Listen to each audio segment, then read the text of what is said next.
Programme में आपको खुशामदीद कहेंगे। मैं हूं आपकी मेज़बान सहरिश जुहेब। इससे पहले कि मैं प्रोग्राम का बाकायदा आगाज़ करूं, एक अहम खबर मेरे पास है जो आपके साथ शेयर करनी है। सुप्रीम कोर्ट के जजेस को भी धमकी आमेज खत मौसूल हुआ है। चीफ जस्टिस काजी फाइज ईसा को भी धमकी आमेज खत मौसूल हुआ है। जस्टिस मंसूर अली शाह को भी धमकी आमेज खत लिखा गया। धमकी आमेज खत जस्टिस अमीनुद्दीन और जस्टिस जमाल मंदोखेल को लिखा गया। धमकी आमेज खत जस्टिस शाहिद वहीद के नाम भी लिखा गया। आपको ये अहम खबर दे रहे हैं, सुप्रीम कोर्ट के जजेस को भी धमकी आमेज खत मौसूल हुए हैं। इससे पहले 8 जजेस थे जिनको खत मौसूल हुए और अभी ताज़ा इतलात के मुताबिक चीफ जस्टिस काजी फाइज ईसा को भी धमकी आमेज खत मौसूल हुआ है। जस्टिस मंसूर अली शाह जिन्हें धमकी आमेज खत मौसूल हुआ है, जिसके ऊपर आप तस्वीर देख सकते हैं कैसी बनाई गई है, और इसके अलावा आप इस खत के ऊपर का जो कवर है, इन्वेलप है, वो देख सकते हैं। जस्टिस अमीनुद्दीन और जस्टिस जमाल मंदोखेल को भी खत लिखा गया है। धमकी आमेज खत जस्टिस शाहिद वहीद लिखा गया है। ये एक नया पेंडोरा बॉक्स है और इस पर जो नाम लिखा गया है वो किसी खातून का नाम दर्ज है और ये धमकी आमेज खत है जो कि भिजवाया गया। राजा खालिद माहिर कानून इस वक्त हमारे साथ हैं, उनसे बात करेंगे। बताइएगा राजा साहब, ये क्या मामला है? पहले 8 जजेस, फिर 4 जजेस, अब सुप्रीम कोर्ट के जजेस को भी खत भेजे गए हैं, ऊपर धमकी आमेज अश्काल बनाई गई है, पाउडर डाला गया है। ये कोई क्या मैसेज देना चाह रहा है? ये मैं क्या कह सकता हूँ, मामले का तो अभी नहीं बता सकता क्या मामला है। इसे जब तक प्रूव नहीं किया जाता है, इसकी इंक्वायरी नहीं की जाती, जो हो रही है, मेरे ख्याल में आज भी डीआईजी ऑपरेशन और जो मुतलका लोग थे कोर्ट ने तलब किए हुए थे, तो उन्होंने जो इसके सैंपल्स हैं वो भिजवा रखे हैं लेबॉर्ट्रीज में। वहाँ से वापस आए, रिपोर्ट आए कि ये मटेरियल क्या है, मवाद क्या है, और फिर उसके बाद वो टेस्ट करें। अतलूसा कोशिश करनी चाहिए ताकि अगर कोई इसी तरह से कोई ड्रामा रचा रहा है वो भी एक्सपोज हो और वाकई थ्रेट है वो भी एक्सपोज हो, ताकि किसी की जरूरत ना हो सके इस तरह के काम करने। राजा साहब, शरारत हो सकती है क्या? क्योंकि अगर तो ये शरारत कोई कर रहा है, क्या इसका इम्कान रद्द किया जा सकता है या फिर नहीं, ऐसा कुछ नहीं है? नहीं, देखें, अगर कोई शरारत कर रहा है ना तो वो भी पता चलना चाहिए ना। एक पैनिक क्रिएट कर रहा है ना, एक इनसिक्योरिटी और सेफ्टी का इशू है ना जजेस का, तो ज़ाहिर है इनसिक्योर फील कर रहे हैं, एक पैनिक है, एक हरासमेंट है। तो इसे प्रॉपर इंक्वायरी करके तो फिर उस बंदे तक पहुंचना चाहिए, और जो भी इस तरह से कर रहा है फिर वो सामने आए और उसे बुक करें। ये तो बड़ी ज्यादती है। कोर्ट्स को मजाक तो नहीं है ना, कि अलग बात है कि इस तरह के खत जो हैं ये ऑर्डिनरी डाक के जरिए कतन जजेस खुद नहीं खोलते, उनके पास नहीं जाते। राजा साहब, एक आखिरी सवाल जो कि मैं आपसे जानना चाहूंगी, आप बिल्कुल ठीक कह रहे हैं कि शरारत तो नहीं ऐसे हो सकती, और दूसरा जजेस हैं, बड़े हमारे लिए मोहतरम हैं, इस तरह कैसे कोई इनके साथ शरारत भी कर सकता है? ये जो अभी जिस मौके पर ये सब किया जा रहा है, ये जो टाइमिंग है, मैं थोड़ा सा जरा इसकी अहमियत पर बात करना चाह रही हूँ, क्योंकि जाहिर है जब कोई काम ऐसा किया जाता है तो मौके की मुनासबत से किया जाता है। तो अभी ऐसा कौन सा ऐसा माहौल है कि जिसमें किसी को जरूरत पेश आई इस हरकत को करने की? देखिए, ये जब से जजेस ने खत लिखा ना, 6 जजेस का जो खत है, उसके बाद आप देखें सोशल मीडिया पे एक तूफान बदतमीजी बर्पा कर दिया गया। चीफ जस्टिस ऑफ पाकिस्तान के खिलाफ बातें की गई और कुछ एक आध पॉलिटिकल पार्टी वो खुल के मैदान में आ गई, हालांकि उनका कुछ भी स्टेक पे नहीं था।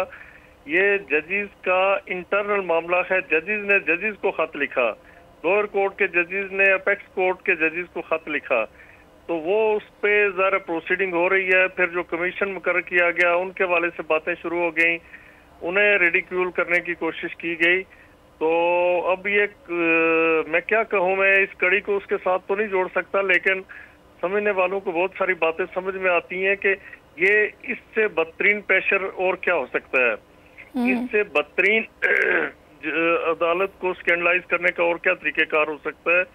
तो ये सामने आ जाए, सूरत-ए-हाल क्लियर हो इंक्वायरी के बाद। दूसरा किसी खातून के नाम से भेजे जा रहे हैं, कोई दिलशाद बेगम करके उनका नाम है, और दूसरा किसी तंजीम से भी मंसूब किया जा रहा है कि जो कि इसके पीछे हो सकती है। मेरे ख्याल में ये सारे फेक नेम होंगे, कोई और होगा इनके पीछे। जो भी है, ये तो कोई जानबूझ के अपना नाम नहीं लिखता इस तरह। तो अगर कोई है लिखता है तो कोई पागल आदमी है, पागलपन है उसका। लेकिन अगर जानबूझ के डेलिबरेटली इस तरह से कोई कर रहा है तो वो इस तरह का सेन आदमी होगा, इनसेन नहीं होगा। वो कोई अपना नाम हाइड कर रहा है और वो इंक्वायरी के लेगा कि कौन लोग हैं वहाँ पे। उन जो लॉ इन्फोर्सिंग एजेंसीज हैं उनके हाथ पहुँचने चाहिए, ये लोग बेनकाब होने चाहिए और इन्हें बिल्कुल कड़ी और करार वाकई सजा मिलनी चाहिए ताकि आइंदा किसी की जरूरत ना हो कि अदलिया को इस तरह से हरास कर सके, प्रेशराइज कर सके, स्कैंडलाइज कर सके, पैनिक क्रिएट कर सके, खौफ की फिजा पैदा कर सके। सही। वैसे राजा साहब, अगर माजी पर थोड़ी नजर दौड़ाई जाए तो क्या माजी में कोई ऐसा वाकया देखने में आया है कि जजेस को इस तरह से धमकाया गया हो? कोई हमारी नजर से तो ऐसा वाकया नहीं गुजरा और ये करने वाले को भी पता है कि ये जजेस के पास डायरेक्ट इस तरह की बात ना वो खोलते हैं। चले, इस मामले की प्रॉपर तहकीकात होनी चाहिए ताकि पता चले कि अगर कोई कुछ कर रहा है तो उसके पीछे उसका मकसद क्या है। बहुत शुक्रिया राजा साहब, आपने कीमती वक्त अपना दिया हमें। इस हवाले से जो ही मजीद कोई अपडेट्स आएंगे हम आपको आगाह भी करते रहेंगे। अभी आपको हम बताएं, कराची में स्ट्रीट क्राइम की वारदातों को रोकने वाला कोई नहीं है। सिंध के वज़ीर दाखिला ने तासुर दिया है कि शहर में क्राइम भी होते हैं तो उनके साथ जीना सीख लें, जिसके बाद एक नई बहस छिड़ गई है। अब शहरी खुद डकैतों को पकड़कर उनकी वीडियोस बना रहे हैं, जिसमें इंकशाफ भी हुआ है कि इन डकैतों को पुलिस की मुबैना मदद भी हासिल होती है। इसी पर बात करेंगे। एमक्यूएम के सीनियर रहनुमा इस वक्त फारूक सत्तार साहब इस वक्त हमें ज्वाइन कर चुके हैं। अरशद वोहरा साहब ने भी हमें ज्वाइन किया है। अरशद साहब, बहुत शुक्रिया आपके वक्त के लिए। अस्सलाम वालेकुम। जी वालेकुम अस्सलाम। अरशद साहब, ये इससे पहले इंटरम सेटअप में हमने देखा कि हमें मशवरा ये मिला कि आप लोग नीचे अंडरगारमेंट्स पहने, उनमें अपना सामान रखें, बज़ाहिर मत दिखाएं, छुपा के रखें और मुज़ाहमत ना करें। कोई अगर मांगने आए तो उसको दे दें। अब ये मशवरा दिया जा रहा है कि जी अब खुद मुकाबला करें और खुद उनको ना पकड़ कर जनाब वीडियो भी बनाएं और बेनकाब करें। ये किस किस्म के मशवरे हैं जो कराची के शहरियों को मिल रहे हैं?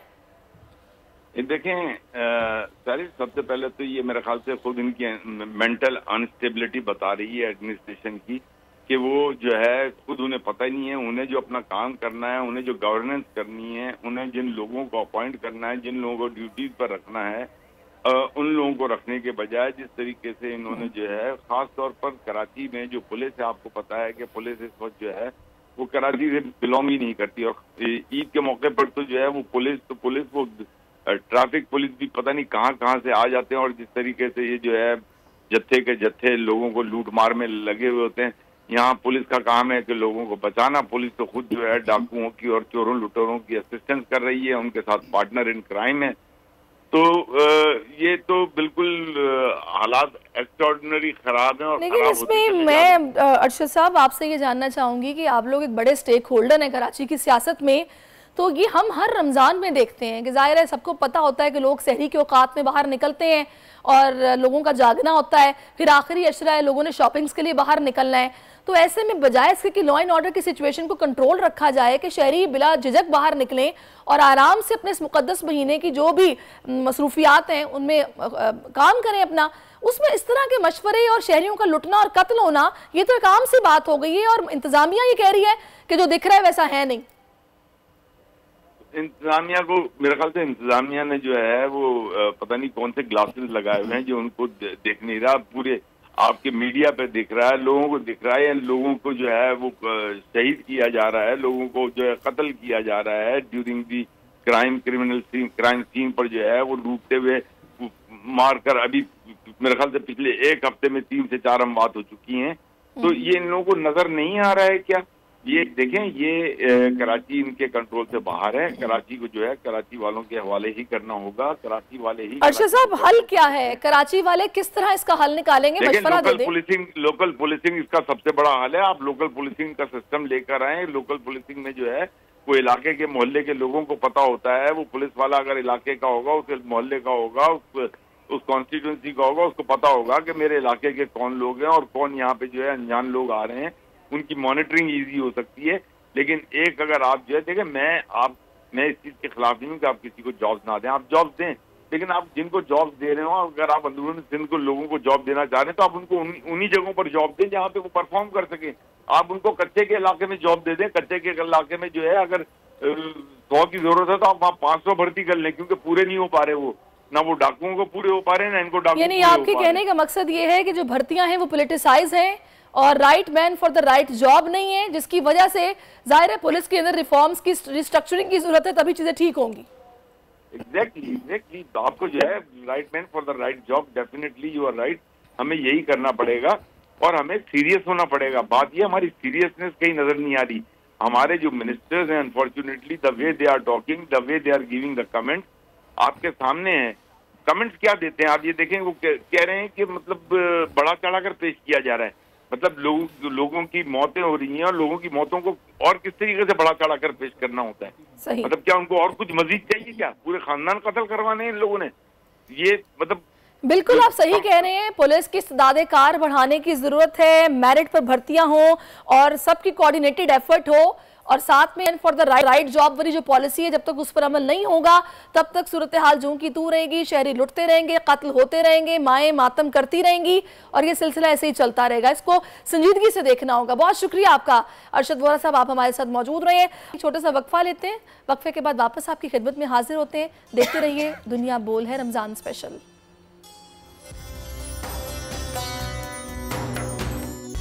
ब्रेक के बाद आपको खुश आमदीद कहेंगे। अब जनाब बहुत ही ख़ास मेहमान जिनसे आपकी मैं मुलाकात करवाने वाली हूँ, जानम फ़िदाई हैदरी की आवाज़ से शहरत की बुलंदियों पर पहुँचने वाले अमजद बल्तिस्तानी आज फ़ख्रे बल्तिस्तान है। ये वो सुरीली आवाज़ है जो लोगों के दिलों को छूती हुई उनके दिलों में घर कर लेती है, और आज हमारे साथ मौजूद हैं। Amjad, welcome to our show, बहुत शुक्रिया आप तशरीफ़ लाए हैं। अच्छा, मुझे बताया इस साल रमज़ान में क्या कुछ नया सोचा है, कुछ नया आ रहा है, या फिर अभी कुछ ऐसा नहीं है, पहले से पढ़े हुए कलाम ही हैं जिनको दोबारा से आप पढ़ रहे हैं? जी, हमने अभी रमज़ान में तो एक कलाम किया था उनका, आतिफ असलम का कॉपी, वो ताजीदार हरम। बाकी इंशाल्लाह अभी सोचा हुआ तो है रमज़ान में वो करने का, जगह जी लगाने की दुनिया नहीं है माशाल्लाह, बहुत अच्छा कलाम है, तो वो सोचा हुआ है करने को। बाकी इंशाल्लाह ईद के बाद फिर गदीर पे न्यू कलाम बनाएंगे। अच्छा, मुझे ये बताइए कि किस आपके घर में कोई पहले से क्या मतलब इस तरह से पढ़ता या महफिलों में जाता था? आपको किसने इतना मोटिवेट किया या किसने इंस्पायर किया कि आप ये काम मतलब शुरू करें, और आपकी आवाज़ में दम भी है, आप पढ़ सकते हैं और ये कॉन्फिडेंस भी है? जी बिल्कुल, हमारे घर में वैसे तो हमारे अब्बू थे, वो पढ़ते थे, लेकिन वो अपने टाइम पे पढ़ते थे, मतलब अपनी जवानी में पढ़ते थे, दीगर मजलिसों में, महफिलों में। हमें भी शुरू से ही शौक़ था। हमारे घर की जो मस्जिदें हैं और महफिल्स में, मजलिस में, हर जगह हम पढ़ते रहते थे, बगैर रिकॉर्डिंग से पहले हम अपनी मस्जिदों में पढ़ते रहते थे। बहन भाई भी पढ़ते हैं? नहीं, बहन भाई नहीं पढ़ते, बस आप ही पढ़ते हो?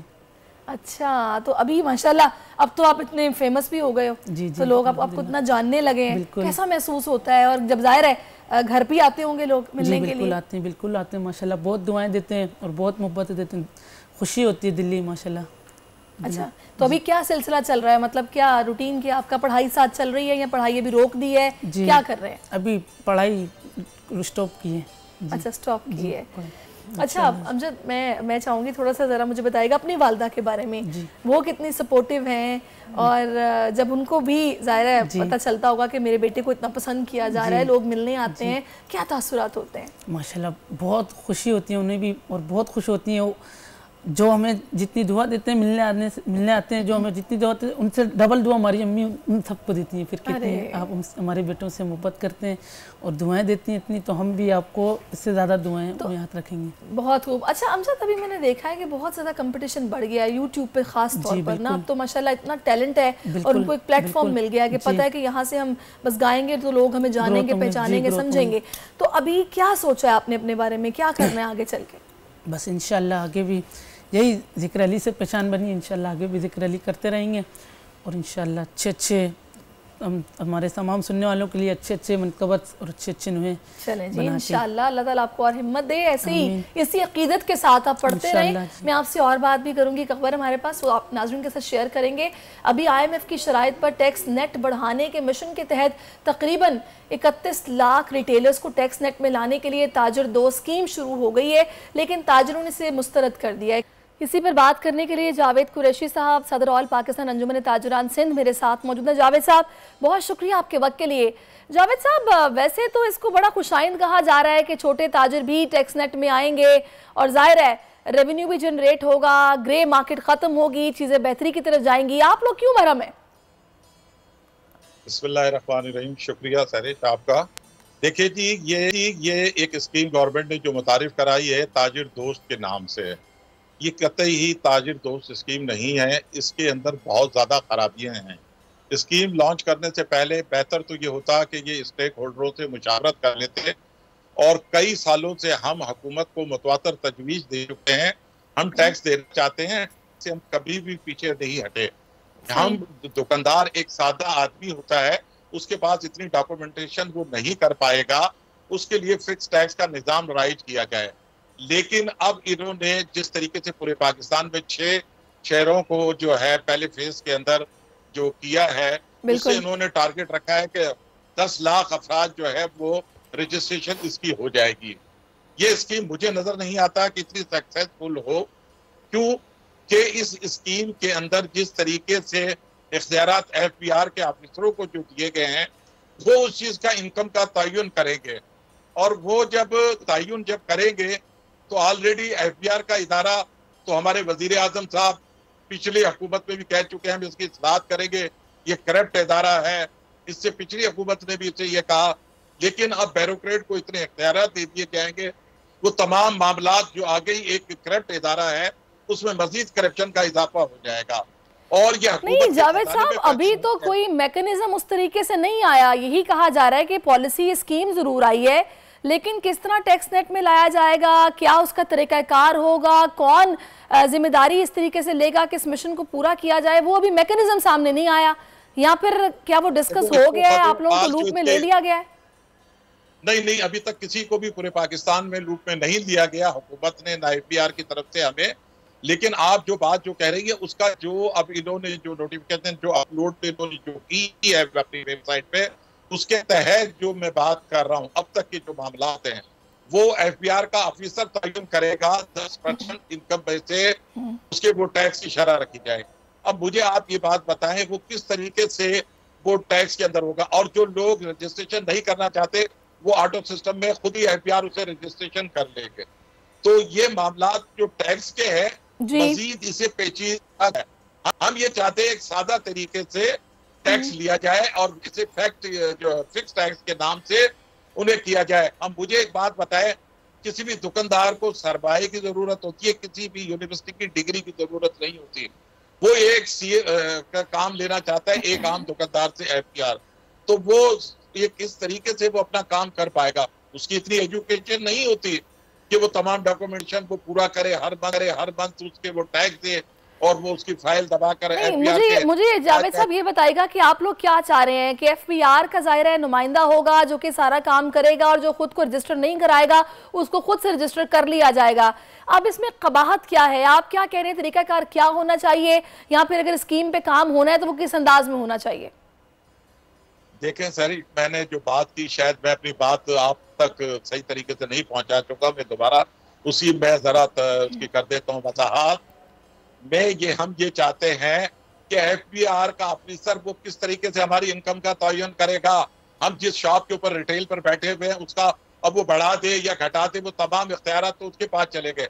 हम ये कहते हैं इस स्कीम के तहत वो फिक्स टैक्स क्यों नहीं नाफिज करना चाहते पूरे मुल्क में, ताकि गवर्नमेंट को टैक्स भी मिल जाए और दुकानदार डॉक्यूमेंट। जावेद साहब, इसके दो हल है, या तो कैश का अमल दखल खत्म कर दिया जाए, डिजिटलाइज कर दिया जाए सारी ट्रांजैक्शंस को, या तो ये पॉसिबिलिटी है, या फिर आप ये बिल्कुल ठीक कह रहे हैं कि जो भी FBR का बंदा होगा वो किसी की क्या सेल्स लिखता है, कम लिखता है, ज्यादा लिखता है, ये उसकी स्वावदीद है। तो इसमें आपके कहने का मतलब है करप्शन के चांसेस भी हैं, भत्ता वसूली भी कई दफा हम देखते हैं कि इस तरह की चीजों में आ जाती है।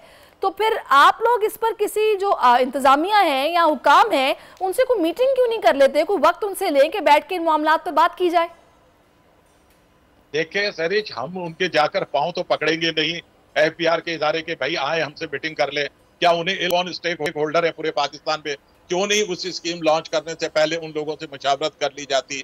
अब वो चंद लोग जो मैं उन्हें ये कहूंगा कि हुकूमती नुमाइंदे, उन्होंने कह दिया जी बहुत दोस्त स्कीम है, मैं तो इसे ताजिर दुश्मन स्कीम का नाम देता हूँ। इसमें कहीं भी ताजिरों के लिए कोई भी भलाई का काम नहीं है। हमसे जो वो टैक्स लेना जिस तरीके से चाहते हैं वो तरीक़ाकार को ज्यादा बेहतर और आसान कर दें। तो जावेद साहब, अभी तो बात हुई है, आप तहफ़्फ़ुज़ात का इज़हार बिल्कुल करें, अभी इसको आप दुश्मन स्कीम कैसे कह सकते हैं? अभी आप मैकेनिज्म सामने तो आने दें, किसी को राब्ता तो करने दें, किसी से बात तो होने दें। नहीं सहरिश, मैं आपसे अर्ज करूं ना, जो मैं बात आपको कह रहा हूं, इनकम का तयन एफबीआर ऑफिसर करेगा, तो मुझे बताएं उसमें करप्शन के जो है मामला बढ़ेंगे या घटेंगे? मैं आपसे भी ये बात पूछता हूं, आप मुझे बताएं कि उसमें तो वो उसकी मनमानी होगी ना। बिल्कुल आप सही कह रहे हैं। वो उसकी असेसमेंट किस तरीके से करेगा मुझे नहीं समझ में आता। लेकिन अब बात यह है कि वो किसी को फेवर देना चाहेगा उसे फेवर देगा, या किसी के ऊपर जो उसकी इतनी अर्निंग लगी वो बढ़ाकर भी पेश कर देगा, वो रिपोर्ट फाइनल होगी। चलिए, आप उनके एफबीआर वालों के पाँव ना पकड़ें, लेकिन आप जो हुकूमती ऑफिशियल्स हैं उनके साथ आप राब्ता करने की कोशिश करें कि भाई आप लोगों को बिठाया जाए, लूप में लिया जाए, ताकि इन सारी रिजर्वेशंस पर बात हो सके। देखिए, आपने बिल्कुल सही कहा, और इंशाल्लाह ताला रमजान मुबारक ईद के फौरन छुट्टियों के बाद हमारी कोशिश होगी कि हम वजीर खजाना साहब से हमें टाइम दिया और एफबीआर के हुकाम से हम बैठकर इस मामले को टेबल पर बैठकर हल करें, ताकि हमारा जो माशी बहरान है इस वक्त मुल्क का वो दूर हो सके। ताजिरों ने हमेशा कुर्बानी दी है, आज भी इस मुल्क के लिए हम कुर्बानी देने के लिए तैयार हैं। हम टैक्स से पीछे नहीं हट रहे, टैक्स से हम नहीं भाग रहे, टैक्स हम देना चाहते हैं। तरीका कार का तयन सही कर दिया जाए, कोई इशू नहीं है। इस मुल्क ये हमारा है, और जब तक टैक्स नहीं देंगे ये मुल्क नहीं चलेगा। आज माशी सूरत हाल हमारी इस कदर खराब है। देखिए, वैसे तो जावेद साहब, इस मुल्क में पॉलिसीज आती हैं, लेकिन मैकेनिज्म ना होने की वजह से या फिर मैकेनिज्म बनाने में ही इतना वक्त लग जाता है कि उस पर काम होने में ताखीर हो जाती है। ये भी बिल्कुल सबके सामने है।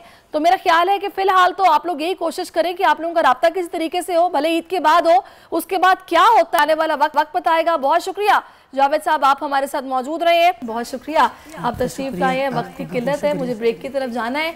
नाज़रीन, ब्रेक के बाद आपको वापस मिलेंगे। देखते रहिए दुनिया बोल है रमजान स्पेशल।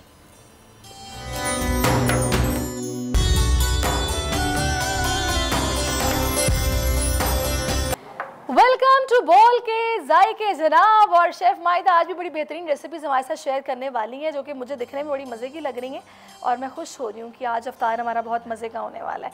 तो एनी हाउ माइदा, सबसे पहले तो आप मेरी डिशेस बताएं, क्या बना रहे हैं? सरिश, आज हम बनाने जा रहे हैं मद्रास चिकन, ठीक है, जो बहुत ही एक डिफरेंट रेसिपी है। नॉर्मल रूटीन में जो आप चिकन ग्रेवी वाली बनाते हैं उससे हट के रेसिपी है। क्या बात और है। उसके साथ हम एक रेसिपी बनाएंगे करशी की इलायची से और करशी की जामे शीरी से। बेहतरीन। चलें, इससे पहले कि आप इंग्रेडिएंट्स अनाउंस करें, ज़रा मैं थोड़ा सा यहाँ आ जाती हूँ, या फिर मैं एक काम करती हूँ वहाँ चली जाती हूँ। तो हमारी ये आदत होती है कि जब हम किचन में काम शुरू करते हैं तो सबसे पहले कोशिश करते हैं कि अपने हाथों को वॉश करें। तो ये जनाब मेरे पास है लाइफ बॉय का लिक्विड सोप, जो कि विटामिन्स के साथ है और 100% स्ट्रॉन्गर ये प्रोटेक्शन देता है जर्म से विद इन 10 सेकेंड्स। तो just 1 drop and this one is the second drop. ये 2 ड्रॉप्स आप डालें और बेहतरीन जनाब झाग बनेगा। आपके जो हाथ हैं वो अच्छे से देखें कितना झाग बना है, ये धुल जाएंगे और आपके जो जर्म्स हैं वो हाथों से बिल्कुल ख़त्म हो जाएंगे। 99.9% ये जर्म्स को ख़त्म कर देता है और विद इन 10 सेकेंड्स आपको 100% जर्म से प्रोटेक्शन मिलती है। तो इस रमज़ान अपने घर में लाइफ बॉय का लिक्विड ये हैंड वॉश लेके आइए और अपनी खुशियों को महफूज बनाइए। चलें जी माइदा, अब आप बताएं क्या करें। जी सर, हम ये स्टार्ट लेते हैं। हमने पहले जो है वो चिकन को मैरिनेट किया है। ये 3 स्टेप में रेसिपी बनेगी। चिकन को जो हमने मैरिनेट किया है, इसके अंदर हमने चिकन विद बोन लिया है। चिकन को हमने पहले तकरीबन 5 मिनट के लिए बॉईल किया था, ठीक है। हमने चिकन को 5 मिनट के लिए पहले बॉईल किया था, उसके बाद हमने इसको मैरिनेट किया है। मैरिनेट करने के लिए जो हमने इसमें चीज़ें ली हैं वो हमारे पास है अदरक लहसुन का पेस्ट, सही, अनियन का पानी लेना है आपने, अनियन को चॉप करके आपने उसमें से पानी निकालना है। 4 से 5 टेबलस्पून आप इसमें अनियन वाटर यूज करेंगे। सही, आप इसमें सॉल्ट डालेंगे, रेड चिली पाउडर डालेंगे, पेपरिका पाउडर डालेंगे। पेपरिका पाउडर से इसका कलर बहुत प्यारा आता है। क्या बात है जी। तो अब हम इसको स्टार्ट लेते हैं ताकि ये थोड़ा सा कुक हो जाए। हम इसमें ऑयल डालेंगे तकरीबन 3 से 4 टेबल। आज शेफ माइदा आपकी आवाज़ कुछ थोड़ी सी मुझे ख़राब लग रही है, आपका गला ख़राब है, तो आप कम बोले, मैं ज़्यादा बोलती हूँ। सबसे पहले जनाब आपने डाला इसमें कुकिंग ऑयल। मैरिनेटेड चिकन को आप इसमें डाल के फ्राई करेंगी। हम इसको फ्राई करेंगे। ये वैसे ही ऑलरेडी हमने इसको हाफ कुक तकरीबन हुआ हुआ ये सही हो गया, ठीक है जी। चले जी, अभी नाज़रीन आप स्क्रीन पे चार्ट देख लीजिए। मद्रास चिकन आज बनने जा रही है और इसके इंग्रेडिएंट्स में जनाब शामिल हैं चिकन है विदाउट स्किन, आप लें तकरीबन 1 किलो। 2 कप्स अनियन जो कि रफली चॉप्ड होंगे, 1.5 कप यानी कि 1.5 कप टमाटोज जो कि रफली चॉप्ड होंगे, और 1 tablespoon tomato paste, 1 tablespoon ginger garlic paste, half तकरीबन आप ले सकते हैं टेबलस्पून या फिर 1/4 ले लीजिए टर्मेरिक पाउडर यानी कि हल्दी पाउडर, तकरीबन 1/4 आप लेंगे रेड चिली पाउडर, और हाफ कप इसमें ऑयल का डाल लीजिए आप, और नमक हस्बे ज़रूरत, हस्बे जायका। और जो इसमें मसाला जात जाएंगे उनमें जनाब खुश्क धनिया पाउडर है, ज़ीरा पाउडर है, हल्दी पाउडर है, लाल मिर्च है, और इसके अलावा 2 से 3 कड़ी पत्ता है या फिर उसका पाउडर है। मायदा ये बता दें। कड़ी पाउडर भी यूज़ करेंगे और कड़ी पत्ता भी यूज़ करेंगे। ठीक है जी, और इस्तेमाल करेंगे यहाँ पर। ठीक है जी, ठीक है जी। ये जब तक हमारी चिकन यहाँ पे थोड़ी सी फ्राई हो रही है, हम इसकी आँच हल्की कर देते हैं और हम इस रेसिपी के दूसरे स्टेप की तरफ आते हैं। थोड़ा सा हम इसमें पानी ऐड कर देंगे, सही, बहुत हल्का सा। अच्छा, ये आई थिंक सो पानी मायदा है ना, वो हमेशा तब ऐड करती है जब इनको ये शक होता है कि कुछ छींटे उड़ेंगी, तो मैं थोड़ा सा पानी डाल देती हूँ। थोड़ा सा पानी डाल देते हैं ताकि मसाला जले भी ना, जले ना मसाला। हाँ बिल्कुल, ठीक है, ट्रिक्स मैं समझती हूँ। हाँ जी। अब इसका जो दूसरा स्टेप है रेसिपी का वो ये है, हम यहाँ पे मसाला दही बनाएंगे। ठीक है, हमने यहाँ पर दही लिया। ठीक है, ठीक है जी। अब हम इसके अंदर डालेंगे नमक तकरीबन हाफ टी स्पून, सही, धनिया powder half teaspoon, red chilli powder half teaspoon, paprika powder हम इसके अंदर ऐड करेंगे हाफ टी स्पून, और जी इसके अंदर हम डालेंगे ज़ीरा पाउडर हाफ टी स्पून। अच्छा, आजकल बड़ी एक अजीब सी बात मैंने नोटिस की है मार्केट में, मैंने 2 से 3 दफ़ा चक्कर लगाया है कराची की मार्केट में, ज़ीरा जो है वो शॉर्ट हुआ हुआ है। मैं बड़े बड़े ग्रॉसरी स्टोर्स पे गई हूँ, ज़ीरा अवेलेबल नहीं था। मैंने कहा पता नहीं क्या चक्कर है, पता नहीं, तो मे बी कोई ख़ास वजह इसकी हो सकता है। यहाँ पे ये वजह है कि लोग ना फटाफट रमज़ान में ना ईद की रीस्टॉकिंग तैयारी के लिए स्टॉकिंग कर लेते हैं। हाँ, कि भर भर के रख लो, खाने बनेंगे ईद पे, तो शायद इसलिए ज़रा मार्केट से कुछ शॉर्ट हो गया। एनी हाउ, तो जब तक आप ये अपना मसाला बना रही हैं तब तक मैं थोड़ा सा नाज़रीन को बता देती हूँ कि हमारे किचन में और क्या क्या मौजूद है। तो जनाब मेरे पीछे आप देख सकते हैं लेमन मिक्स का लिक्विड सोप मौजूद है, जो कि आपके किचन में होना बहुत ज़रूरी है, क्योंकि मेहमान जब बड़ी तादाद में आते हैं तो डिश वॉशिंग भी अच्छी खासी होती है। तो ऐसे में इसके सिर्फ 2 ड्रॉप्स चाहिए होते हैं, जो कि स्कॉच ब्राइट पर आप डालेंगे, झाग बनता जाएगा, बर्तन धुलते जाएंगे। 3x मोर टाइम्स ये ग्रीस को कट करता है और आपके बर्तनों को खुशबूदार और चमकदार बना देता है। तो ये अपने किचन में लाजमी रखिए। अगर तो आपके पास बार है तो वो स्कॉच ब्राइट के ग्रीन वाले पार्ट को अपने हल्का सा सिर्फ लगाना है, पानी डालना है, झाग बन जाएगा। और अगर आपके पास लिक्विड है तो फिर आपने इसके ऊपर जो येलो कलर का फोम वाला पार्ट है स्कॉच ब्राइट का, उसके ऊपर 1 to 2 ड्रॉप्स डालेंगे आप, झाग बनता जाएगा, बर्तन धुलते जाएंगे। तो मेहमानों के आने की नो टेंशन। उसके साथ साथ जनाब हमारे पास मौजूद है पाम ऑलिव। पाम ऑलिव का ये आज मैं ग्रीन वाला सोप आपको दिखाती हूँ, जिसके अंदर एलोवेरा और ऑलिव्स का एक्सट्रैक्ट मौजूद है, जो कि आपकी स्किन को करता है रिफ्रेश और उसकी डलनेस को करता है ख़त्म, उसको करता है मॉइस्चराइज। तो ये जनाब आप अपने किचन में रखें, अपने सिंक के पास। ये भी बहुत अच्छा एहसास आपको दिलाएगा। जब जब बार बार आप हाथ धोते जाएंगे तो खुशबू भी आएगी। बाज़ औक़ात अनियन की, जिंजर गार्लिक की, मीट की खुशबू हाथों में रह जाती है जब आप धोते हैं ना, तो लिहाजा इससे जब आप हाथ धोएंगे तो आपके हाथ जो हैं वो एक हाइड्रेटिंग ग्लो उनको मिलेगा। तो ये लाजमी आप अपने पास रखिए। अच्छा जी, उसके बाद जनाब हमारे किचन की एक और रौनक जो कि मैं आपको बताऊंगी। हमारे किचन के कैबिनेट में एक जार होता है जो कि हमारी अम्मियों को बड़ा अजीज़ होता है, जिसमें चाय की पत्ती होती है, और वो हमेशा हमें ये समझाती हैं कि जब जब आपने ये जार उठाना है ना, इसको अपनी जगह पर वापस रखना है। तो इस रमज़ान लिप्टन हमारी अम्मियों के लिए ख़ास तोहफ़ा लेके आया है, लिप्टन का जार ऑफ जॉय, जो कि आपके सामने है। इसमें जनाब आप अपनी पत्ती को रख सकते हैं, इसके अलावा कुछ भी आप इसमें प्रिजर्व कर सकते हैं, रख सकते हैं। शुगर हुआ, फ्लावर हुआ, सूजी हुई, कुछ भी रखा जा सकता है। तो ये बड़े खूबसूरत से जार ऑफ जॉय हैं जो कि लिमिटेड स्टॉक है, रमज़ान का ख़ास तोहफ़ा है हमारे लिए, हमारी अम्मियों के लिए। तो अपने किचन में रखिए, अपने किचन की रौनक को बढ़ाइए। मैं काफ़ी सारे ले आई हूँ, अब आपकी बारी है, क्योंकि लिप्टन की चाय ऐसी चाय है कि जब जब बनाओ वही खूबसूरत सा गोल्डन कलर बार बार आता है और सो रिफ्रेशिंग और एकदम कड़क और मज़ेदार चाय बनती है। जो लिप्टन पीते हैं वो कहीं नहीं जाते। तो ये भी आपके किचन में होना बहुत ज़रूरी है। मायदा, आपने क्या किया है? जी सहरिश, इसके अंदर मैंने 3 से 4 टेबल स्पून चॉप्ड अनियन डाले। जब चिकन थोड़ी सी फ्राई हो गई थी अब हमने इसके अंदर चॉप टमाटर डाले हैं जो बिल्कुल हमने फाइन चॉप किए हैं।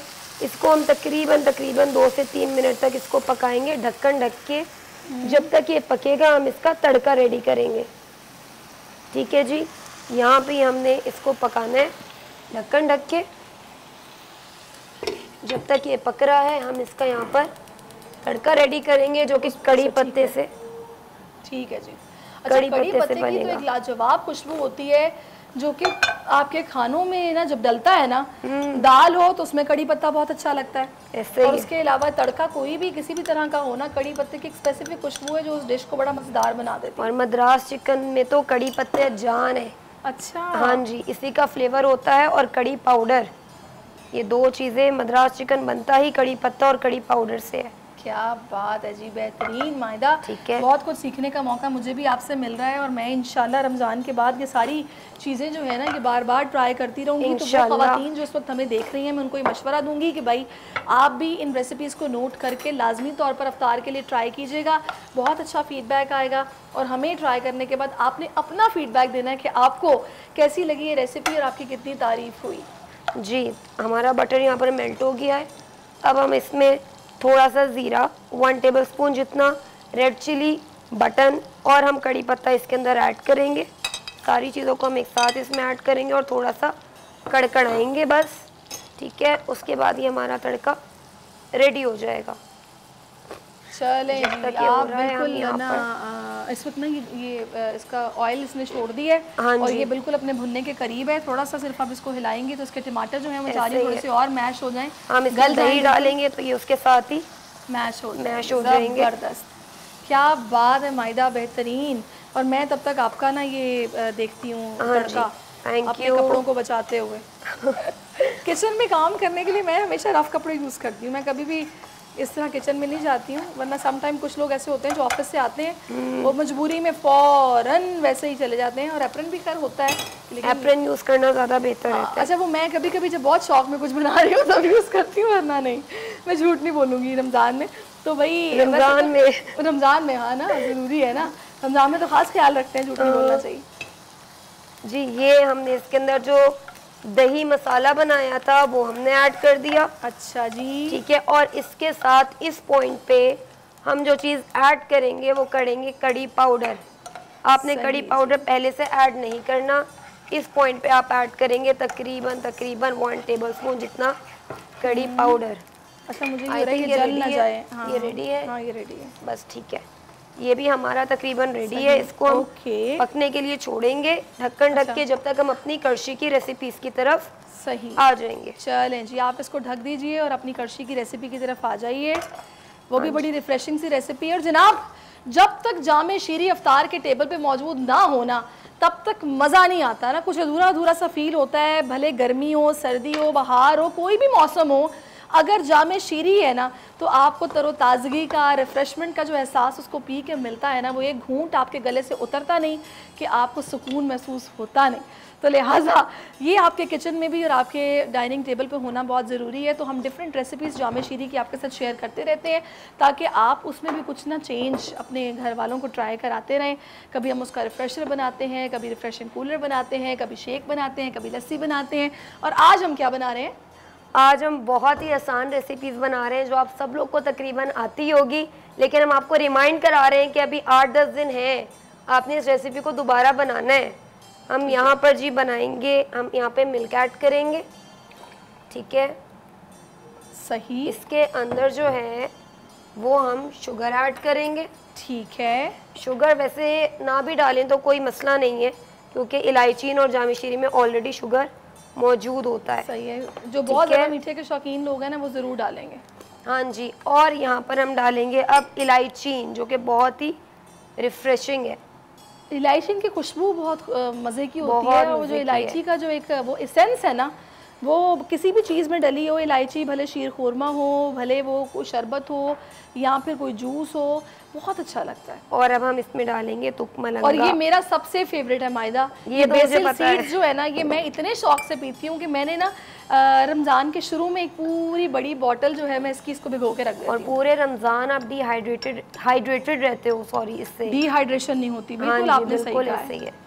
क्या बात है आपकी भाई, ये तो आपने बड़ा बेहतरीन ड्रिंक बना दिया। ये हमारा ये ड्रिंक बन गया है। अब हम बनाएंगे जामे शीरी से, जो कि हम पानी से बनाएंगे। थोड़ा सा इसको वॉश कर लो। सो रिफ्रेशिंग। हम इसमें पानी ऐड करेंगे। अच्छा, गर्मी में ना जब बहुत ज़्यादा गर्मी आ जाती है, हीट वेव होती है, तो ऐसे में तो जामे शीरी ये किसी नेमत से कम नहीं है। ऐसे ही जाहिर है हम लोग जब गर्मी से थके हुए बाहर से घर आते हैं तो फिर हमें अगर एक गिलास कोई आइस डाल के जामे शीरी दे देना, दिल से ढेर सारी उसके लिए दुआएं निकलती हैं। तो आगे तो भाई गर्मी आ रही है शदीद वाली, तो ऐसे में जामे शीरी जो है वो भूलना नहीं है। जब जब ग्रॉसरी करने जानी है आपने लाजमी बाय करना है। ऐसा ही है, पूरा साल जो है ये आपको डिफरेंट रेसिपीज़ भी हमने कितनी सारी सिखाई हैं जामे शीरी से। ये तो नॉर्मली आप घर में बनाते ही हैं, लेकिन हमने आपको और बहुत सारी रेसिपीज़ जामे शीरी से सिखाई हैं। ये हमने एक मिल्क के साथ बनाया है इलायचीन का, और एक हमने पानी के साथ बनाया है। क्या बात है, ज़बरदस्त। और आपकी जो डिश है ना ये इस वक्त बिल्कुल अपने हाँ जी, मद्रास चिकन अपने आखिरी मराहिल में है। हम इसकी रेसिपी भी रिपीट कर देंगे एक दफ़ा मद्रास चिकन की। चलें, आप एक काम कीजिए, आप मद्रास चिकन को चेक कीजिए, मैं इसकी रेसिपी शेयर करती हूँ। इंग्रेडिएंट्स में जनाब इसमें हमने 1 kg चिकन लिया है, वो आपकी मर्जी, आप बोनलेस भी ले सकते हैं, विद बोन भी ले सकते हैं। ऐसा ही है माहिदा? हाँ जी, बिल्कुल ऐसे ही। ठीक है जी। उसके साथ आपने 2 कप्स इसमें चॉप्ड अनियन लिए हैं, चार्ट आपके सामने आ गया है। 1.5 यानी कि 1.5 कप टमाटोज़, वो भी रफली चॉप्ड आपने लेने हैं। और 1 टेबलस्पून टोमेटो पेस्ट है, 1 टेबलस्पून जिंजर गार्लिक पेस्ट है यानी कि लहसुन अदरक का पेस्ट, और 1/4 इसमें आपने डालना हल्दी पाउडर, 1/4 लाल मिर्च पाउडर, आधा कप ऑयल डलेगा, नमक हस्बे ज़रूरत डलेगा। स्पाइसेस में जनाब इसमें धनिया पाउडर है, ज़ीरा पाउडर है, हल्दी पाउडर है, लाल मिर्च पाउडर है और करी पाउडर है। और उसके अलावा आपने दही में इसका मसाला बनाया है, दही आपने लेनी है, तंदूरी मसाला भी आप ले सकते हैं। पेपरिका इसमें आपने पाउडर लिया है, और हल्दी पाउडर उस दही में आपने डालना है, नमक डालना है और उसको अच्छी तरह फेंट लेना है आपने। उसके बाद जो उसका तड़का बनेगा, आपने बटर लेना है, और बटर के अंदर आपने जनाब उसमें डालना है ज़ीरा पाउडर। उसके साथ आपने डालना है जनाब बटन वाली जो गोल लाल मिर्चें होती हैं वो डालनी है, और कड़ी पत्ता इसके अंदर जाएगा और आपका तड़का भी रेडी हो जाएगा। ज़बरदस्त। ये हमारी जो है वो रेडी है मद्रास चिकन। आप इसका कलर देखें कितना प्यारा है। अगर आप कड़ी पाउडर इसका पहले से डाल देंगे तो ये कलर आपका नहीं आएगा, और हमने इसमें जो पेपरिका पाउडर यूज़ किया है ये इसकी वजह से इसका ऑरेंज कलर आया है। ठीक है जी, हम इसको सर्व कर रहे हैं यहाँ पर, और बटर जब हम डालेंगे तो इसके ऊपर तड़का वैसे ही आ जाएगा, ऑयल जो भी इसका आप इसको उठा के डाल लें। उठा के डाल दूँ जी? ठीक है। सर टिश्यू मुझे पास कर दें। जी क्यों नहीं, मैं आपको टिश्यू पास करती हूँ। ज़बरदस्त ही रेसिपी जनाब, बड़ी डिफरेंट है। वैसे मैंने पहली बार ये मद्रास चिकन का नाम सुना है, ये तो मैं भी लाजमी इसको ट्राई करूँगी। ये लीजिएगा। चलें, ये जी हम इसको क्लीन कर देते हैं। ख़वातीन का सलीका जो है ना वो किचन की सफाई देख के पता चलता है। अक्सर लोग कहते हैं ना लड़की का रिश्ता देखने के लिए जाओ तो ज़रूरी है, ये ज़रूर चेक करो कि उसने अपनी हाथ और पाँव देख के कि कैसे सफाई का ख्याल रखा हुआ है, और दूसरा किचन वो देख के पता चल जाता है कितनी सफाई पसंद नहीं है। हाँ जी, ये बस हम अब इसके ऊपर तड़का डालेंगे इसका। ज़बरदस्त, क्या बात है आपकी, बहुत बेहतरीन। ये हमने इसके ऊपर इसका तड़का डाल दिया। ये हमारी दोनों रेसिपीज़ रेडी हैं। अब जी हमारी रेसिपीज़ रेडी हो गई हैं। अब हम अपने लाइफ बॉय से हाथ धो लेते हैं खाना बनाने के बाद, जो कि बहुत ज़रूरी है, क्योंकि ये देखें। चलिए, 1 और 2 ड्रॉप्स लाइफ बॉय, 2 ड्रॉप्स हम लाइफ बॉय 100% जर्म से प्रोटेक्शन विद इन 10 सेकेंड्स। हाँ जी, और इस रमज़ान आपने लेके आना है लाइफ बॉय का लिक्विड सोप, ताकि आप अपनी खुशियों को महफूज बनाएं। हाँ जी, ये लीजिए टिश्यूज़ ले लीजिए। ये मुझे आप टिश्यू दे दें। चलें जी, होप सो आपने हमारी रेसिपीज़ को पसंद किया होगा। इनको लाजमी ट्राई कीजिएगा, फीडबैक देना मत भूलिएगा। मुझे और शेफ़ माहिदा को किचन से इजाज़त दीजिए। इंशाल्लाह कल फिर डिफरेंट रेसिपीज़ के साथ आपकी खिदमत में हाजिर होंगे। अभी वापस चलते हैं स्टूडियोज़।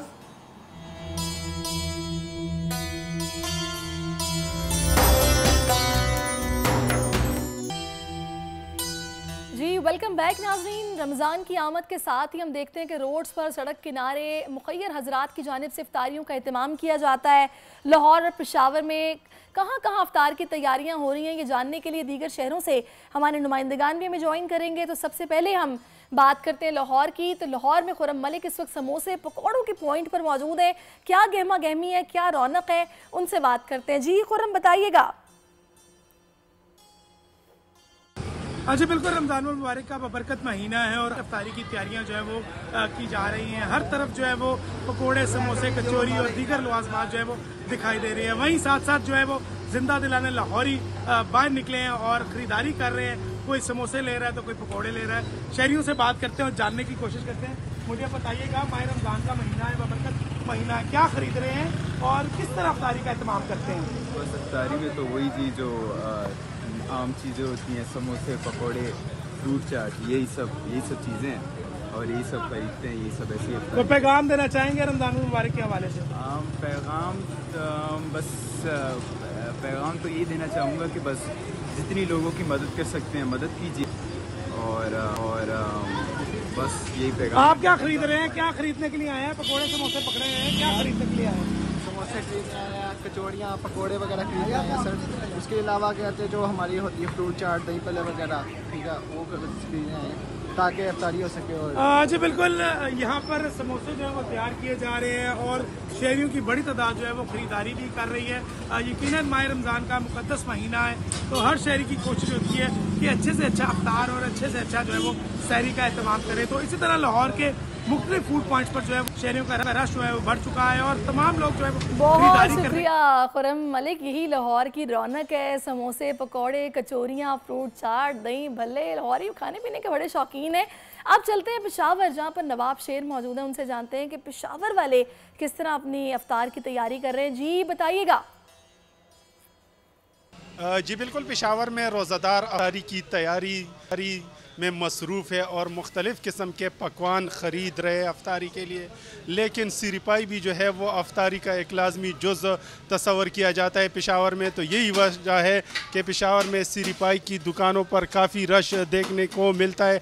अभी भी आप देख सकते हैं कि यहाँ पर काफ़ी रश है, कतार लगे हुए हैं। शहरी जो है वो ये सिरपाई ख़रीद रहे हैं और ये सिरपाई जो है ये 12 मसालों में बने होते हैं। यही वजह है बहुत ज़्यादा रश देखने में आ रहा है। शहरियों से भी इस हवाले से बात करते।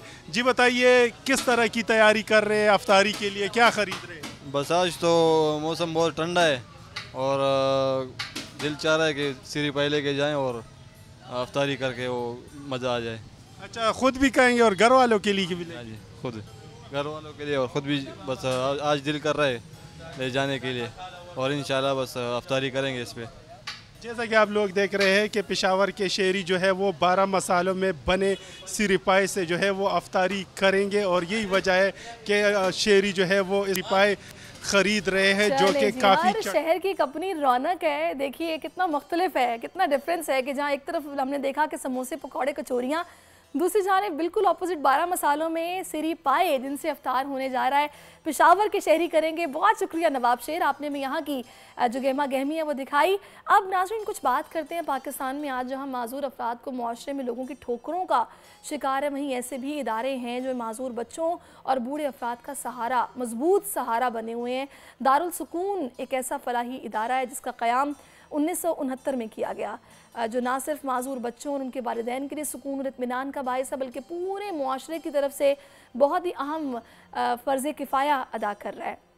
आज दारुल सुकून इदारे में माजूर बच्चों को कौन कौन सी सहूलियात मुहैया की जाती हैं, इसी पर बात करने के लिए इस वक्त एंटरप्रेन्योर हैं और साथ में समाजी रहनुमा हैं सकीना जफ़र साहिबा मुझे ज्वाइन कर चुकी हैं। अस्सलाम वालेकुम सकीना साहिबा, बहुत शुक्रिया आपके वक्त के लिए। अस्सलाम वालेकुम सैरेश, glad to be here, thank you so much. अच्छा, मुझे ये बताइएगा कि सकीना साहिबा, आप रीचिंग हैंड की भी फाउंडर हैं, फिर आप दारुल सुकून भी एज अ सोशल एक्टिविस्ट काम कर रही हैं। ये इदारा कब से काम कर रहा है, किस तरह काम कर रहा है, क्या क्या फैसिलिटीज़ हैं जो कि आप प्रोवाइड कर रहे हैं? देखिए, जहाँ तक हम पहले दारुल सुकून से स्टार्ट करते हैं। दारुल सुकून जो है वो गेटरूड जो थी उनकी फाउंडर थी, सिस्टर गेटरूड। वो जो है उनकी थोड़ी सी हिस्ट्री हम देख लेते हैं। तो वो जो है बाहर से आई थी पाकिस्तान विज़िट करने, जस्ट वो विज़िट करने आई थी। उसके बाद उन्होंने जब देखा कि पाकिस्तान में इतने बच्चे डिफरेंटली डिसेबल जो बच्चे हैं वो बहुत बेतहाशा इग्नोर हैं, तो उन्होंने अपनी कंट्री छोड़ के यहाँ पे शिफ्ट हुई और उनके लिए एक इदारा कायम किया जिसका नाम दारुल सुकून हुआ। इसकी बिल्डिंग बहुत ही ज़्यादा कोई अच्छी नहीं थी, मगर सिंध हुकूमत ने बहुत इसके अंदर इन्वॉल्वमेंट ज़ाहिर की और बहुत अच्छे से इसका टेक केयर किया। देन इसको बहुत अच्छा आहिस्ता आहिस्ता डेवलप हो रहा है बहुत ज़्यादा। और इसके अंदर जो है 325 बच्चे इस वक्त हैं जो कि डिसेबल है और दारुल सुकून उसका बहुत अच्छे से टेक केयर कर रहा है। और इसी की ब्रांच जो है ओल्ड एज भी है, जो वहाँ पे अराउंड 125 कुछ जो है वो अफराद जो हैं वो बूढ़े वहाँ पे क़याम कर रहे हैं बहुत अच्छे तरीके से। अच्छा, ये जो बच्चे हैं जिनका आपने बताया है कि जो स्पेशल बच्चे हैं जिनको दारुल सुकून ने वहाँ पर हर तरह की फैसिलिटी दी हुई है, मतलब उनका इलाज, उनकी तालीम पर भी तवज्जो दी जा रही है, किस तरह से काम हो रहा है? देखिए, मैं हमेशा आपको कहूँगी कि 2 फेस होते हैं ज़िंदगी के। एक आप बचपन में जब बच्चे पैदा होते हैं उनको जो है माँ बाप टेक केयर करते हैं, उसके बाद बच्चे जो हैं वो माँ बाप का टेक केयर करते हैं। तो इस तरह के 2 हमारे पास तरीक़ेकार होते हैं। दारुल सुकून ने उन दोनों का ख्याल किया है। आप समझे कि कुछ बच्चे तो ऐसे हैं जो उनको दरवाजे के बाहर पड़े हुए मिले, तो आप सोचें कि उसकी तालीम और तरबियत और कौन करेगा? सिर्फ वाहिद वही हैं जो हर तरीके से, क्योंकि देखिए डिसेबल का मतलब ये होता है कि वो हर तरीके से कुछ भी नहीं कर सकते, अपनी टेक केयर ही नहीं कर पा रहे। तो उनको पैम्पर से ले के, आप समझ लो, पैम्पर से लेके उनकी तालीम, उनको समझाना, क्योंकि बहुत सारे लोग ऐसे होते हैं जो अपने बच्चों का इतने पैसे वाले भी होते हैं मगर इतना टेक केयर अच्छे से नहीं कर पाते, तो वो इस इदारे में छोड़ते हैं क्योंकि उनके सराउंडिंग के जो बच्चे होते हैं सीख रहे होते हैं तो वो उससे सीखते हैं। तो ईच एंड एवरीथिंग जो है वो दारुल सुकून के ही ज़िम्मे होता है और ये फ्री ऑफ कॉस्ट है, उनसे कोई भी अच्छा, मुझे बताइएगा आपकी तरह और कितने वॉलंटियर हैं जो कि वहाँ पे काम कर रहे हैं? ज़ाहिर है इस तरह के बच्चों की टेक केयर करना मुश्किल होता है, आसान नहीं होता। डॉक्टर्स भी रिक्वायर्ड होते हैं जो कि उनकी मेंटल काउंसलिंग करते हैं, जो उनको समझाते हैं, फिजियोथेरेपीज भी हो रही होती हैं, बहुत कुछ है जो कि चल रहा होता है। तो कितने डॉक्टर्स हैं जो ऑन बोर्ड हैं, किस तरह से काम हो रहा है? देखिए, ये ऑन कॉल आते हैं और वहाँ पे बाकायदा रहते भी हैं। कुछ डॉक्टर्स हैं, उसमें काफ़ी तादाद है। और जहाँ तक आपने बात की कि दारुल सुकून में और कौन वॉलंटियर कर रहा है इसको, जिस तरह मैं कर रही हूँ उसको, तो उसमें सबसे बड़ा नुमाया नाम जो है वो आता है सुहेल राना साहब का, जो कि वहाँ पे होते हैं और बहुत अच्छे से टेक केयर करते हैं। और बल्कि मुझे इंट्रोड्यूस करवाने वाले भी वहाँ पे वो ही थे। सही। अच्छा, तो अभी मुझे ये बताइएगा कि ये बच्चे, इनकी तादाद क्या है और फिर आप लोग जिस तरह वहाँ पे काम कर रहे हैं, फंड रेजिंग किस तरीके से हो रही है और उसके लिए आपको डोनेशंस आते हैं या फिर खैर आप खुद भी कोई मैसेज देना चाहें अगर डोनेशंस के लिए तो वो भी आप दे सकते हैं? देखिए, डोनेशंस तो हम हमेशा कहते हैं कि डोनेशन से ज़्यादा जो है वो आके वहाँ पे विज़िट किया जाए, क्योंकि वो इग्नोर हुए होते हैं ज़माने भर के। तो और जहाँ तक डोनेशन का सवाल है, सिंध हुकूमत जो है वो काफ़ी हेल्प करती है, जैसे कि मैंने आपको पहले बताया, और मुखिर हजरात हैं काफ़ी पाकिस्तान में, वो हेल्प करते हैं। अच्छा, वो हेल्प करते हैं। Exactly. अच्छा, मुझे ये बताइएगा, क्योंकि आपको पता है महंगाई काफ़ी बढ़ गई है, तो क्या आप लोगों को भी मुश्किलात पेश आ रही हैं? एक्सपेंस जो कि ज़ाहिर है मेडिकेशंस के होंगे उनको मीट करने के लिए, या फिर अल्हम्दुलिल्लाह डोनेशंस इतनी हो जाती हैं, फंड रेजिंग इतनी हो जाती है कि आपको फ़िलहाल ऐसा कोई प्रॉब्लम नहीं हुआ? नहीं, जैसे आपने सवाल किया उसी के अंदर जवाब है कि महंगाई बहुत ज़्यादा बढ़ गई ना, तो उसके अंदर जो हमारा जो मेन खर्चा जो होता है, एक्सपेंस होता है, वो होता है पैम्पर्स पे, क्योंकि पैम्पर्स जो होते हैं वो जो आपके डिफरेंटली एबल बच्चे उनकी भी ज़रूरत है, ओल्ड एज में भी काफ़ी ज़रूरत होती है, तो ज़रूरत होती है। ठीक है, तो फंड्स आप लोग किस तरह फिर अरेंज करते हैं? मतलब डोनेशंस आपको किस तरह से आ जाए? अगर किसी ने आपको डोनेशन देना है, जो भी आपको लाइव देख रहे होंगे, सुन रहे हैं, वो कैसे आपसे रब्ता कर सकते हैं? देखिए, सेव्यू साहब होते हैं वहाँ पे, CEO हैं वहाँ के, वहाँ से आप रब्ता कर सकते हैं डायरेक्ट। आप फंड्स जो है उनके ही थ्रू, क्योंकि उसका अगर आप गूगल करेंगे तो उनका दारुल सुकून का A to Z सारा उनके नंबर्स भी हैं मेंशन किए हुए, और आप जाके ख़ुद भी आप वहाँ पे मिलें और डायरेक्टली उनसे रब्ता करें। क्योंकि देखिए, फ़ंड्स का मुझसे मैं नहीं कहूँगी कि आप मुझे दें, आप दारुल सुकून में डायरेक्ट बात करें, क्योंकि वो हैं उनके। अच्छा, ये भी मुझे सकीना साहिबा बताएगा कि देखिए बच्चे कुछ ठीक है स्पेशल होते हैं, लेकिन कुछ स्पेशल बच्चों की भी कुछ बहुत स्पेशलिटीज़ होती हैं, उनमें स्किल्स होती हैं जो कि कुछ काम वो बड़े बेहतर कर लेते हैं, अच्छे कर लेते हैं। हमारे पास कुछ ऐसे बच्चे भी आते हैं जो कि स्पेशल होते हैं, लेकिन उन्होंने Guinness book of world record में भी अपना नाम लिखवाया होता है। एग्जैक्टली। तो आप लोगों के यहाँ जो बच्चे जो कि जिनमें कुछ एक्स्ट्रा टैलेंट अगर आप लोगों को नज़र आता है, उसको आप लोग पॉलिश किस तरह कर रहे हैं और उनको मौके किस तरह मुहैया किए जा रहे हैं, हाँ वो आगे बढ़ सकते हैं, वो भी बाकी बच्चों की तरह अपनी ज़िंदगी गुजार सकते हैं? देखिए मैं आपको बताऊं कि जहाँ तक ये बात है कि हम प्रमोट कैसे करते हैं, तो एक से ज़्यादा हैं।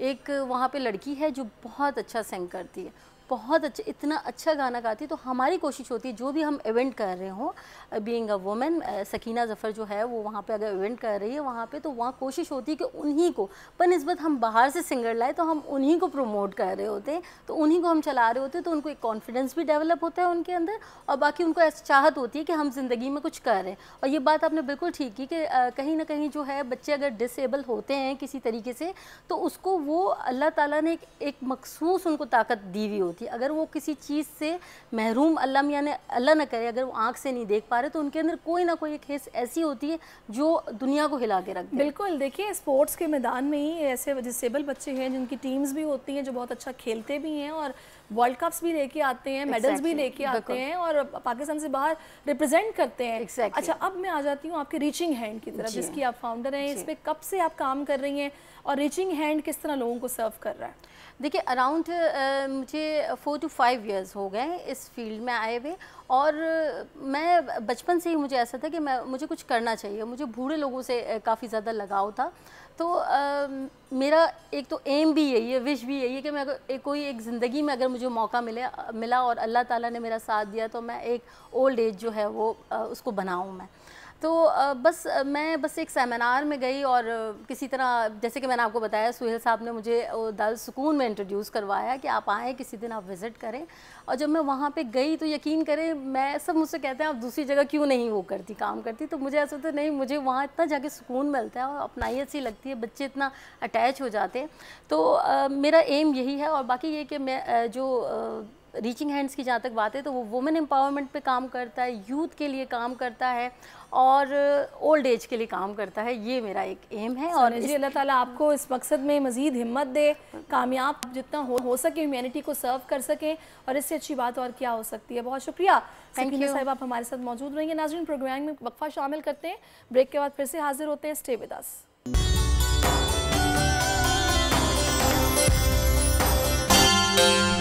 वेलकम बैक नाजरीन, और अब हम कुछ बात करेंगे क्रिकेट से रिलेटेड। न्यूजीलैंड ने पाकिस्तान के खिलाफ T20 सीरीज़ के लिए स्क्वाड का ऐलान कर दिया है। केन विलियमसन और रविंद्रा जैसे टॉप क्रिकेटर्स के बगैर कीवी टीम पाकिस्तान में 5 T20 इंटरनेशनल मैचेस खेलेगी और सीरीज़ के लिए माइकल ब्रोसवेल को पहली बार न्यूजीलैंड का कप्तान मुकर्रर किया गया। दोनों टीमों के दरमियान 5 T20 मैचेस पर मुश्तमिल सीरीज़ का पहला मैच 18 अप्रैल को होगा। कीवी टीम 12 अप्रैल को पाकिस्तान के लिए रवाना होगी और दौरे पाकिस्तान के लिए कीवी स्क्वाड में जो खिलाड़ी शामिल हैं वो मैं आपको बिल्कुल बता देती हूँ उनमें कौन कौन शामिल है। मार्क चैपमैन हैं, जॉश क्लार्कसन हैं और जैकब डफी हैं, डेन फॉक्सक्राफ्ट हैं और बैन लेस्टर हैं। इसके अलावा दीगर हैं, एडम भी इसमें शामिल हैं। तो जनाब टिम साइफर्ड भी इसमें शामिल हैं, सूदी होंगे स्क्वाड का हिस्सा, और टिम रॉबिन्सन है। और इसके अलावा जनाब कौन कौन शामिल है, क्या होने जा रहा है, पाकिस्तान स्क्वाड का ऐलान अब तक क्यों नहीं हुआ, क्या चेंजेस आ रहे हैं, किसको ड्रॉप किया जा रहा है, किसकी वापसी का इंतज़ार है, इसी सारी सूरत हाल पर बात करने के लिए क्रिकेट एक्सपर्ट सैयद अवैस हमें ज्वाइन कर चुके हैं। अस्सलाम वालेकुम अवैस। वालेकुम अस्सलाम। अक्सर ये गिला करते हैं कि हम लोग स्क्वाड का ऐलान वक्त पे नहीं करते हैं, ना कॉम्बिनेशंस बने होते हैं, परफॉर्मेंस फिर हमारी इफेक्ट होती है। अब देखिए कीवी टीम ने ऐलान कर दिया, हमारा पता ही नहीं अभी क्या होना है। सॉरी क्योंकि मुझे आपके सवाल की समझ नहीं, आपकी आवाज़ काफ़ी कम आ रही है, लेकिन जो मुझे अभी तक समझ आई है, अगर आप बात करें इस वक्त जो कैंप इस वक्त जारी है पाकिस्तान का, इसमें एक चीज़ तो अच्छी अभी आपको मेरी आवाज़ आ रही है? जी जी अब आ रही है मेरी। मेरा सवाल ये है कि कीवी टीम ने अपने स्क्वाड का ऐलान कर दिया 5 T20 मैचेस के लिए, हमने ऐलान नहीं किया, कुछ चेंजेस भी हैं, कुछ खिलाड़ी ड्रॉप हो रहे हैं, कुछ इन हो रहे हैं, तो हम जो ये ऐलान नहीं करते, कॉम्बिनेशन बन नहीं पाते, स्क्वाड रेडी नहीं होता, परफॉर्मेंस इफेक्ट होती है अल्टीमेटली। देखिए कीवीज की अगर बात करूं तो आपको अगर स्क्वाड की बात करूं तो उस पर भी थोड़ा सा तनकीद हो रही है, क्योंकि काफी उनके जो सीनियर प्लेयर्स हैं वो IPL खेलने गए हैं तो पाकिस्तान के लिए वो अवेलेबल नहीं होंगे। तो मैं इस पर बड़ा हैरान था कि न्यूजीलैंड क्रिकेट बोर्ड क्या इस पर कोई स्टेटमेंट जारी करेगा या बस आपने रिलैक्स रखा हुआ अपने प्लेयर्स को कि ठीक है कि आप अपनी मनमानी कर सकते हैं कि लीग ज़्यादा इंपॉर्टेंट है आपकी नेशनल ड्यूटी से। वैरस पाकिस्तान की अगर बात करें तो पाकिस्तान का स्क्वाड इसलिए भी थोड़ा सा देर लगी क्योंकि आपको पता है जिस तरीके से कप्तानी वापस बाबर आजम को दी गई, फिर उसके बाद फिटनेस कैंप की बात करें काकुल में जहाँ पर सिलेक्टर्स भी गए थे, पाकिस्तान क्रिकेट बोर्ड के चेयरमैन भी वहाँ मौजूद थे। लेकिन एक अच्छी चीज सारिश ये है कि अगर इस पूरे क्रिकेट में अभी बात करूँ जो कैंप इस वक्त जारी है काकुल में, लिटरली अगर ऐसा चीफ सेलेक्टर अगर मैं बैठा हूँ तो मैं शायद पागल हो जाऊं क्योंकि इतने तगड़ा स्क्वाड आपका बनता है।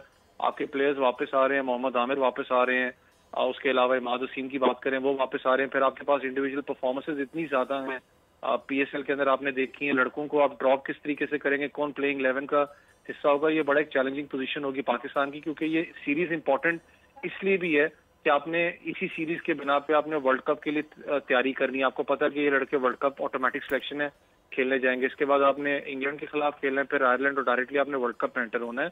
तो सीरीज इंपॉर्टेंट आपके लिए, लेकिन एक अच्छी बात कि इन जैसी सीरीज के अंदर जब वो होम कंडीशंस में होती हैं तो आप काफी चॉप्स एंड चेंजेस करते हो, आप कोशिश करते हो कि कॉम्बिनेशन को हम ट्राई करें, कौन सा कॉम्बिनेशन बेहतर हमारे लिए बैकअप भी हो सकता है। तो बड़ा इंपॉर्टेंट होगा कि पाकिस्तान जो प्लेइंग 11 के साथ साथ जो स्क्वाड आप पूरा का पूरा तश्कील देंगे, जो बेंच लाइनअप भी आपको 15 का स्क्वाड मैं ये चाह रही हूँ थोड़ा सा सजेस्ट करें आप, क्योंकि अभी स्क्वाड का ऐलान तो नहीं हुआ, तो जाहिर है मे बी मैनेजमेंट से कोई सुन रहा हो हमें, तो आपके ख्याल में कॉम्बिनेशंस क्या होने चाहिए जो नए खिलाड़ी जो कि पीएसएल में हमें नजर आए जिन्होंने आउटस्टैंडिंग परफॉर्म किया, किसको शामिल करना बहुत जरूरी है और किसको ड्रॉप कर देना चाहिए?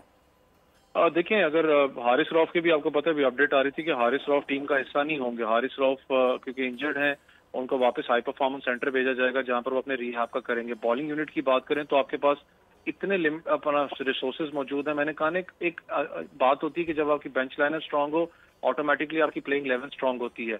आपके पास मोहम्मद आमिर मौजूद है, नसीम शाह आपके पास मौजूद है, शाहीन शाह अफरीदी आपके पास मौजूद है। अगर bowling unit spinners bowling unit की बात करूं, शादाब खान अच्छी फॉर्म में आपको नजर आ रहे हैं, इमाद वसीम आपके पास मौजूद हैं।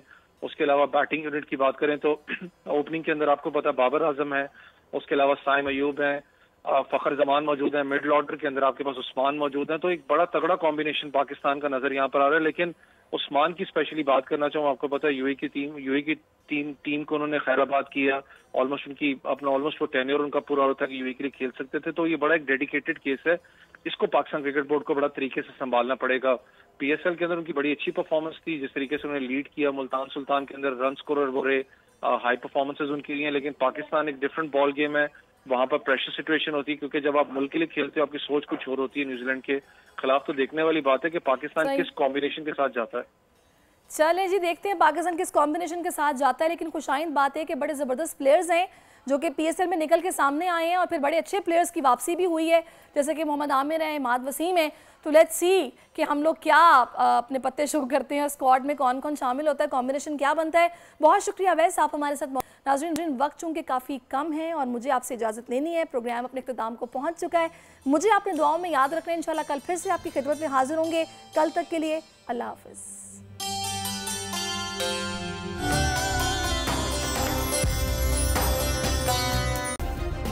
सब्सक्राइब करें और बेल दबाएं ताकि कोई खबर रह न जाए।